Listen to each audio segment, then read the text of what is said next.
Saudara dan saudari yang terkasih dalam Kristus Tuhan, manusia hidup dan menjalani kehidupan dengan sebuah rencana yang sudah tertanam di dalam dirinya. Ada rencana yang berjalan mulus, namun ada pula rencana yang tidak terrealisasi sehingga tetap menjadi sebuah rencana yang abstrak. Pada umumnya, rencana yang dibuat selalu berorientasi pada harapan untuk hidup layak dan aman. Manusia secara kodrati cenderung menginginkan kehidupan sosial yang aman dan layak.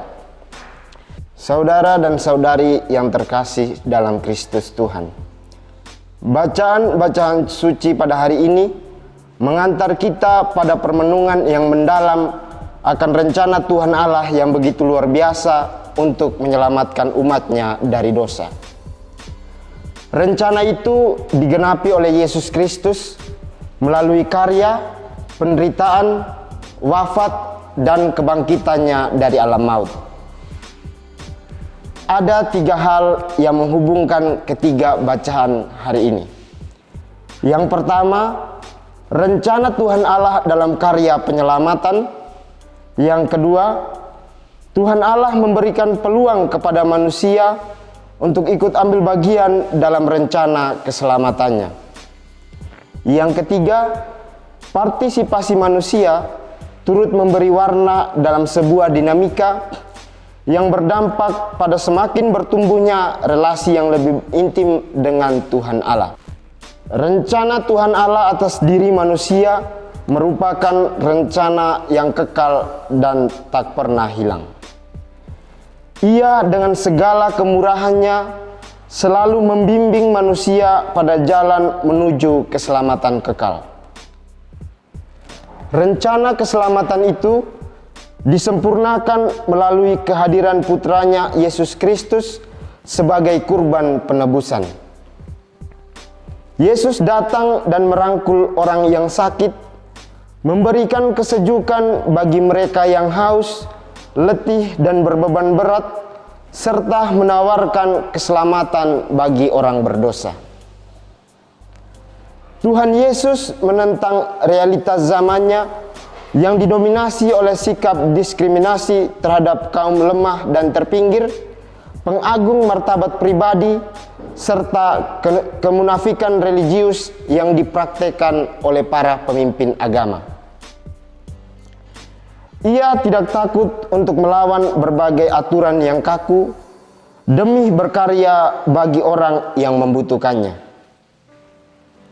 Bagi Yesus, iman kepada Tuhan hanya akan sempurna melalui karya pelayanan bagi sesama. Saudara dan saudari yang terkasih dalam Kristus Tuhan, dalam perumpamaan tentang domba yang hilang, Yesus mengisahkan seorang gembala yang bersedia meninggalkan 99 ekor domba di kandang demi mencari seekor domba yang hilang. Bagi sang gembala, kembalinya domba yang hilang lebih berharga daripada 99 dombanya yang aman di kandang. Perumpamaan Yesus memberikan sebuah gambaran akan sifat Allah.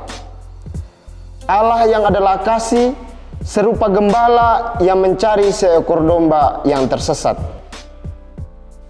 Ia rela berbalik dan mencari anak-anaknya yang hilang, berdosa, rapuh, dan ditinggalkan oleh dunia. Cinta inilah yang mendorong Tuhan Yesus datang ke bumi, cinta akan anaknya yang tersesat. Paulus dalam kisahnya mengakui bahwa dirinya adalah orang yang paling berdosa. Sebab masa lalunya kelam, ia mencemooh ajaran Tuhan Yesus, mengejar, menganiaya, serta membunuh para pengikut Yesus. Ia bahkan seorang agresor atau penyerang yang bengis. Meskipun demikian, kasih kerahiman Allah tetap terbuka kepadanya, Bahkan Tuhan berkenan memilihnya menjadi rasul bangsa-bangsa. Tak ada pendosa berada di luar jangkauan kuasa penyelamatan Allah. Saudara dan saudari yang terkasih dalam Kristus Tuhan, Tuhan Yesus tidak hanya datang untuk menunjukkan kepada kita bagaimana membangun sebuah kehidupan yang lebih baik. Ia datang menawarkan keselamatan yang membimbing kita kepada hidup kekal. Jangan terikat dengan masa lalu kita. Seberapa memalukan masa lalu kita, Tuhan Allah akan selalu bersedia mengampuni dan memakai kita.